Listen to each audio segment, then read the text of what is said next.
সেই পুরনো 80 কালার বাসি ধুতি পরছেন আর একটা গেঞ্জি পরছেন। পাঞ্জাবি পরলেই কি আর খালি গায়ে থাকলেই কি, জীবন তো জীবনই, মাটির নিচে গেলে বা পুরাই ফেললে সব শেষ। খুব কান্দাতে একজন মহিলার হাজবেন্ড মারা গেছে, 2টা বাচ্চা আছে, দেখে দিয়ে নিয়ে আয় আমার জন্য, যা। তো বিয়েই তো করাবি তোরা, বাচ্চা থাকলেই কি আর হাজবেন্ড থাকলেই কি। মানতে হবে পূজাতে আমরা বৌদি ভাই চাই, তোমাকে এই পূজাতে নিয়ে আসতে হবে, আমরা একসাথে পূজা করবো। আমাকে 4টা কি দিয়েছে? আপনি যে ওই সাধু সন্ন্যাসী ক্লাসে গেছেন, এই তো আপনার উপরটা দেখলে বোঝা যায়। ওই দাদা আমাকে কি যেন বুঝাইছে, আমি কিছুই বুঝতেছি না। কি এই যে কিছু ম্যাথ দিচ্ছে, ওই ম্যাথ গুলো আমি বুঝতেছি না। ঘি, হ্যাঁ আপনার ঘি 1 নম্বর পিওর। হ্যাঁ আনি নাই।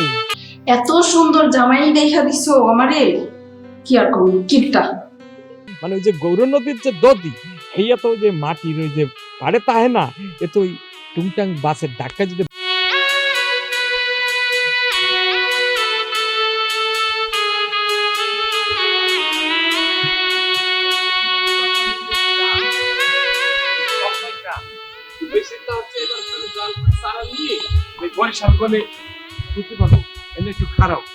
তোমার লগে মোর একটা কথা আছে।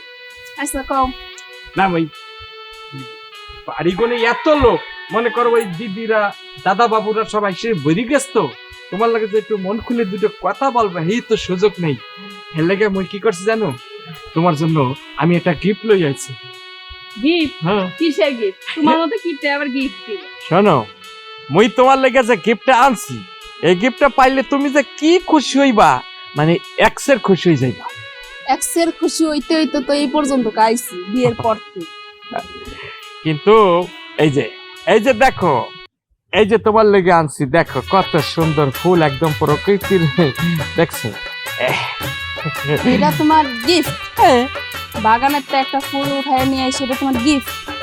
এর থেকে বেশি কিছু তো তোমার আশা করা যায় না। হায় হায়, এই তুমি কি করলা? হ্যাঁ, এই যে তরতাজা ফুলটা এই যে তুমি ফেলে দিলা। শোনো, তোমারে মই একখান কথা বলি, এই যে ফুল এইলো প্রকৃতির দান। এই ফুলটা যদি তোমার চুল এইভাবে গুজে দিই, তাইলে কি হইবে, একদম আলো পড়বে, একদম ক্যাটরিনা কাইফের মতো লাগবে তোমার, বুঝছো? ক্যাটরিনা কাইফের মতো লাগবে? জামাল মুভিটা যে দেখতে চাইছিলাম, এটা তো দেখানোর সময় নাই তোমার। আরে এটা দিয়ে আমার ক্যাটরিনা কাইফ বানাইতেছো। শোনো, তুমি যে কথা বলছো, জওয়ান ছবি তো দেখতে হইবে, কিন্তু পুজোর গনে একটু ভিড় না, পুজোর গনে এত লোকে ঢকছে, হ্যাঁ মোরা তো টিকিট পাইবো না, বুঝছো না? টাকা 2-3 গুণ দিতে হইবে। হেলেগা মুই চিন্তা হচ্ছে কি জানো, পুজোর পরে যে একটা গ্যাপ পড়বে না, ওই গ্যাপে তুমি আর আমি দুইজনে মিলে ওই জওয়ান ছবি দেখা, ওই মোরা ওই যে এই সালমান খানের মতো, না সালমান না, সরি থুকু বলেই গেছে, শাহরুখ খানের মতো মোরা একটু নাচানাচি করবো, ঠিক আছে? তোমার এই কিপটা মিল্লাইগা আমার জীবনও কোনো শখ পূরণ হইলো না। হ্যাঁ, তুমি কি বলো শখ পূরণ হইলো? মানে তোমার যে শাড়িটা দিচ্ছি, গহনা দিচ্ছি, চুরি দিচ্ছি, কোন জিনিসটা না দিচ্ছি, তোমার প্রত্যেকদিন মোবাইলে যে 6 টাকা করে বইরে দিই, হ্যাঁ হ্যাঁ, কি কম দিই মুই? আমার দুলাভাইরে দেখছো তুমি? আমার বড় বোন রে মোবাইলের ভিতরে না হলো 500 টাকার নিচে পড়ে না, আর তুমি 6 টাকা বইরে দিয়ে বড় বড় কথা কও। না, ঘটনা হচ্ছে বেশি টাকা দিলে তুমি তো ছোট মানুষ, মনে হয় যে তুমি ওই উল্টো পাল্টা খরচ করে ফেলবা, মানে কারে ফোন দিতে দিতে তুমি ওই কলকাতায় ওই দাদাদের ফোন দিয়ে ফেলবা, হেলে গিয়ে তোমার ওই অল্প করে বইরে দিয়ে, আর কি বলছো? আমি এরপরে যদি এই পূজার ভিতরে বাড়িতে আসি, আমার বাপের বাড়ি আসি, তোমার আর নিয়ে আসবো না। আমি একা একা আসবো, একা একাই যাবো। কথাটা শোনো, মানে রাগ করি না, মানে মোরে তুই যে তুমি যদি আহো, তাহলে মোর কি হইবে, এই কথাটা চিন্তা করছো? আর তুমি যদি একা গনে আহো, এই রাস্তাঘাটে ঢাকা শহরে কত ঝামেলা হইবে, বুঝছো? শোনো, চিন্তা হইরো না, তোমার আগামী কাল ওই জাওয়ান ছবি দেখাই নিয়ে আইবো, বুঝছো? তুমি আর আমি চুপি চুপি। সত্যি কথা কইছো? আরে সত্যি মানে কি, এই যে 100% সত্য। আচ্ছা, এবার জানি মিস হয় না, মিস হইলে যে কি হইব? না, বুঝতে পারছি, মানে এইবার যদি মিস করি, তাহলে মোর অনেক কিছু মিস হয়ে যাবে, লাইক মুই আর মিস করতে চাই না। এই যে তুমি হাসিটা মারছো না, এখন কিন্তু অরিজিনাল ওই ক্যাটরিনা কাইফের মতো লাগতে আছে। আচ্ছা থাক, আর পাম দেওয়া লাগবে না, এবার চলো। ঠিক আছে, তাহলে মোর হাতটা একটু ধরো। কি যে শান্তি লাগছে, চলো। তোমারে পুরো পুরো গ্রামটা ঘুরে ঘুরে দেখাবো বুঝছো না, মানে তোমাদের গ্রাম তুমি তো জানো, তারপরে প্রকৃতির কিছু ব্যাপার আছে বুঝছো। এই যে সামনে যে দেখতে আছে না, ওই যে দেখো।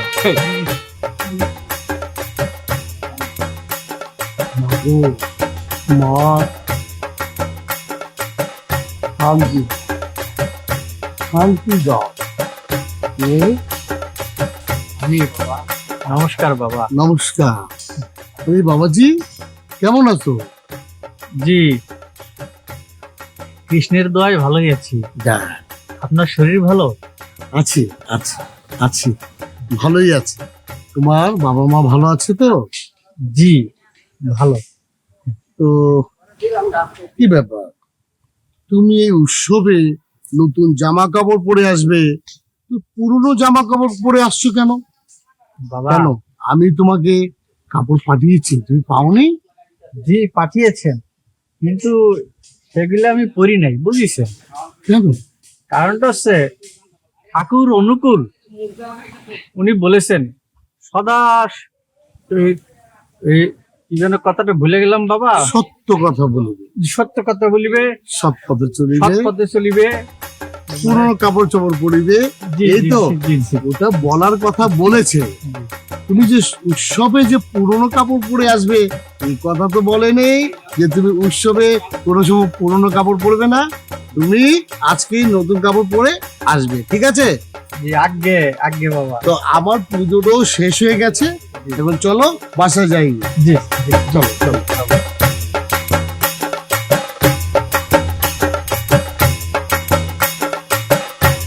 এই এই তুমি কোথায় যাচ্ছ?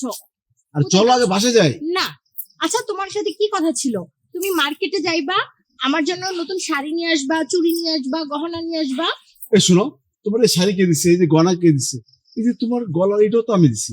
কি? এটা তুমি দাও নাই, এটা আমার বাপের বাড়ি থেকে আনা। ওই আমি যেটা তুমি বাসায় রেখে দিছো, এটা পড়ছো। তোমার যা লাগে আমি কিনে দেবো, চলো আগে বাসায় শোনো, চলো। আমি এত কিছু বুঝি না। আমার বোনগুলারে দেখছো কত সুন্দর সুন্দর শাড়ি দেয় ওদের জামাইরা, কত সুন্দর সুন্দর গহনা দেয়, আর তুমি আমারে কি দাও? শোনো, চলো বাসায় চলো আগে, তোমার যা লাগে সব কিনে দেবো। না, চলো। জাস্ট দেখো, পুজো পুজো আছে, বাড়িতে সবাই অনেক মজা করতেছে, আমি এত কিছু জানি না। আমার সুন্দর লাল টুকটুক একটা সুন্দর একটা শাড়ি লাগবে। ঠিক আছে, তুমি যা বলছো তাই করো। এই শালি, কি লাগবে? কোনো সমস্যা নাই, দুলাভাই চলে আইছে, যা লাগে তাই দেবো। কি অবস্থা বাইরা ভাই, কেমন আছো তুমি? দাদাবাবু, কখন আসলেন আপনি? আরে ভালো এই ভাই। দিক দিয়েই যাচ্ছিলাম, তা তোমাদের কথা শুনে চিন্তা করলাম শালির সাথে একটু দেখা সাক্ষাৎ করি। কি নিয়ে এত দাবি দেওয়া কিসের? সব কথা শুনে ফেলেছেন? আরে না, তুমি যেইভাবে দাবি দেওয়া করতেছিলে মনে হলো রাজপথে আন্দোলন। এই বাইরা ভাই, একটু কি আদত আরে কি হয়? ওরা সবকিছু দিছি, তারপরে আরো চায়, বলছি যা লাগে সব দিব, চলো আরে বাসায় আমার যাই। লোক কি সুন্দর একটা শালি, সবকিছু না দিতে পারো, অন্তত ভালোবাসাটা তো দিতে হবে। জানি একটু বয়স হয়ে গেছে, ভালোবাসা কমে গেছে আগেছে, তাতে তো হবে না। না শুনেন, এই যে আপনার শালি যা চা সবই দিই, কোনো রকম কোনো অসুবিধা না নাই। দাদাবাবু, এখন চলো। আপনিই বলেন, এখনকার দিনে কেউ এরকম সুতি কাপড় পরে পূজাতে মজা করে আনন্দ করে? কত সুন্দর সুন্দর শাড়ি আছে না আরে, মার্কেটে? তোমার দিদিকে দেখো না, দেখছো আমার বউসো, আমার আরো 3টা শালি আইছে, সবগুলো সিল্কের জামদানি শাড়ি দেখো পরে দেখো কি ঘুরতেছে। বলে, শোনো। চলো তোমার আরে, মার্কেটে যাবো। আরে মার্কেট এত রাত্রেবেলা, রাত্রে মার্কেট খোলা আছে? ওরে শালির এখন সাথে বাসায় যাবো, আর কালকে তোমার এই জন্যই সমস্যা। আরে আমি বড় দাদা বাবু, একটু শুনতে হবে। আচ্ছা ঠিক আছে, আমার শালি, তোমার কোনো চিন্তা নাই। আমার ভাইরা ভাই দেনে তাতে কি হয়েছে? তোমার দাদা বাবু তো আছে, তোমার দাদা বাবুরে দেখতে ততটা না বড়, মন কিন্তু তার চেয়ে বড়। তো মনে করো যে তোমার যা লাগে তুমি আমারে বলো, আমি দেবো, ঠিক আছে? তোমার দিদিরে দেখছো, বিয়ের সময় হ্যাংলা পাতলা ছিল, শুধু আদর আর ভালোবাসা দিয়ে এরকম বানাই ফেলছি। কোনো চিন্তা করো না, ঠিক আছে? ও আর একটা কথা বলি, তোমার দিদিরা তো সব বাসায় আছে, যেহেতু রাত হয়ে গেছে, এক কাজ করো, তুমিও চলো, সবাই মিলে আড্ডা মারবেন। এই ভাইরে ভাই, যাও তুমি বাসায় দিয়ে রেস্ট নাও, যাও। না, না। ও সকালে চলে যাবেন। আমরা এখন বাসায় যাই দাদাবাবু, কালকে। দাদাবাবু, আমরা হচ্ছে গিয়ে আসতেছি তো, সমস্যা নাই, আর গুছিয়ে টুছিয়ে আমরা আসি, সমস্যা নাই। আমরা না, আরে ভাই আমরা এসে কি করবা? তুমি আসবা, তোমার দিদিকে সাথে গল্প করবা, আমরা আবার এরকম করবো। আপনি আমাদের বাড়িতে আসেন, আমরা হচ্ছে মানে কি বলবো, মজা করে আড্ডা দিব। আর ওই যে আপনি তো মুরগির রোস্ট খেতে অনেক পছন্দ করেন, তা আমি খুব মজা করে আপনার জন্য রোস্ট বানিয়ে রাখলাম, আপনি আসবেন। আমি অবশ্যই আসবো, শুধু ভাইরা ভাই চলে যাওয়ার পর আমার কাছে একটু খবর দিই। তুমি আর আমি দুজনে কি? চলো আমরা বাসাতে যাবো, ঠিক আছে?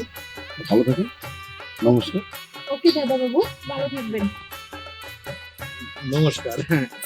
মুরগির মাংস খেতে আলু আমার খুবই পছন্দ, কিন্তু যদি এই ভাইরা ভাই থাকবো না, একদিন তো ঠিকই আসবে।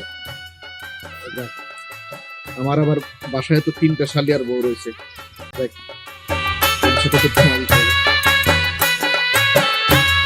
দাদা একটা কথা জিজ্ঞেস করবো,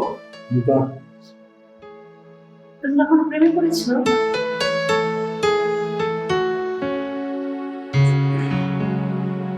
ইয়ে করতো তোর পড়া এটা দিয়েছিলাম হ্যাঁ আপনার বুকাতে পড়াটা শেষ করো।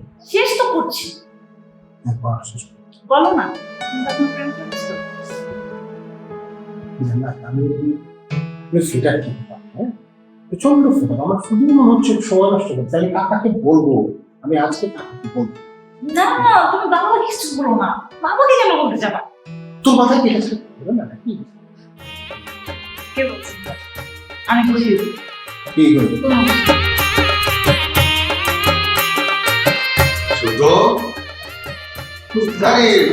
উঠতে হবে না, বসো বসো। জান্নাতকে পড়াচ্ছ না? হ্যাঁ জি। জানো তো মা মরা মেয়ে আমার, ওকে নিয়ে আমার অনেক আশা ভরসা জাগে। তা তোমার চাকরি বাকরির খবর কি? জি কাকা, চাকরি বাকরি করছি, চেষ্টা করছি, চাকরি বাকরি পেয়ে যাবো। আর ওর পড়াশোনার খবর কি? ভালো, ভালোই পড়ে। তবে বলছি কি মানে কেয়ারটা একটু বেশি নিতে হবে টাকা, এই আর কিছু না। আর আপনি চাকরি আমার কয়েক জায়গায় ইন্টারভিউ দিয়েছি, হয়ে যাবে ঠাকুরের দোয়ায়। হবে না? ও আমি ঘাস কাটবো পড়াশোনা শেষ করে? তোর মতো তো না। তুমি ঘাস কাটবা কেন? তুমি আমাকে সারা জীবন পড়াইবা। পার্মানেন্ট চাকরি দিছে দেখেছেন?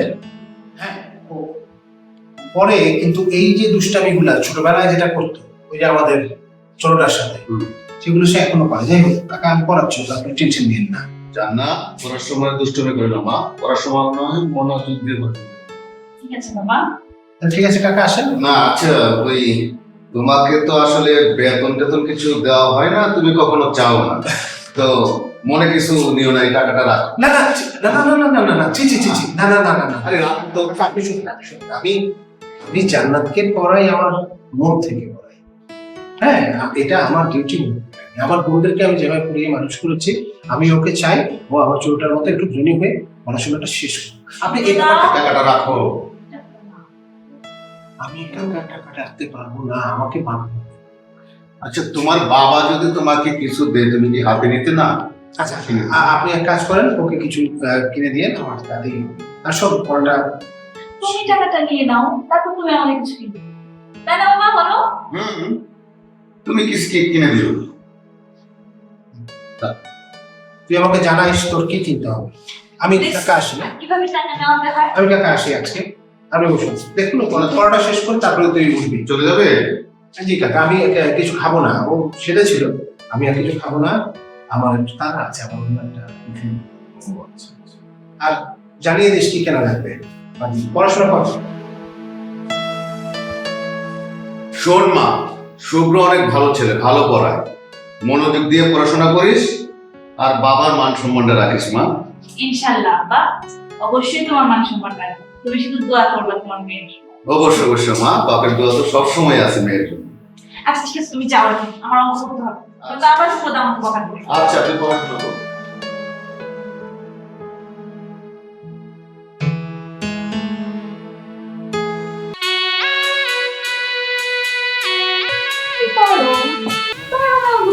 পারমিশন লাগবে না না, পারমিশন লাগবে না কেন? তুই যখন বড় হয়েছিস, তোর তো আমি দাদা নাকি? মোটেও না। আরে এই আপনি তো কি কন, বরিশাল হচ্ছে মগু একটা ইন্টারন্যাশনাল জায়গা। এই ইলিশ মাছের কারখানা তো বরিশাল। যাও বললো কি তোমার শ্বশুর বাড়িতে কতটি ইলিশ মাছ আনলে? কাকা মানে দূর থেকে আনতে গেলে ওই পয়সি মইসি যাই নষ্টই যাবে। ওই চার সাথে কি টস বিস্কুট আছে? জার্সি পরে শ্বশুর বাড়ি আসলে মানুষ কি মনে করে? শ্বশুর বাড়ি একটা খেলার মাঠ। এই স্বর্গীয় অনুকূল চন্দ্র বলেছেন, সবকিছু তো স্বর্গীয় অনুকূল বাবুর কথা বললে তো হবে না। বিষয়টা হলো টাকা পয়সার যদি সমস্যা থাকে, একটু সুন্দর একটা নতুন ধুতি কিনতে হয়, একটা পাঞ্জাবি পরতে হয়, হাতে একটা ঘড়ি থাকতে হয়, দুটো সাইডে আংটি থাকতে হয়, এইসব না থাকলে আমি বড় জামাই বাবু সবাই আমার কাছে বিচার দেয়। একটা বড় জীবন পার করিবে, অসৎ সঙ্গে সর্বনাশ, সৎসঙ্গে স্বর্গবাস। আচ্ছা ঠিক আছে, এখন স্বর্গীয় অনুকূল বাবুর জন্য সন্ধ্যা হয়ে গেছে, যাই পূজা করো, যাও। অনুকূল বাবু না, স্বর্গীয় ঠাকুর অনুকূল চন্দ্র। এই স্বর্গীয় অনুকূল চন্দ্র ঠাকুর সব কথা কি আমার এই ভাইরা ভাইয়ের কাছে বলিছে? মজা করার জন্যই তো সব কিছু ছেড়ে তোদের ভালোবাসার টানে তোদের কাছে চলে আসলাম। আজকে আমি প্রচুর টায়ার্ড।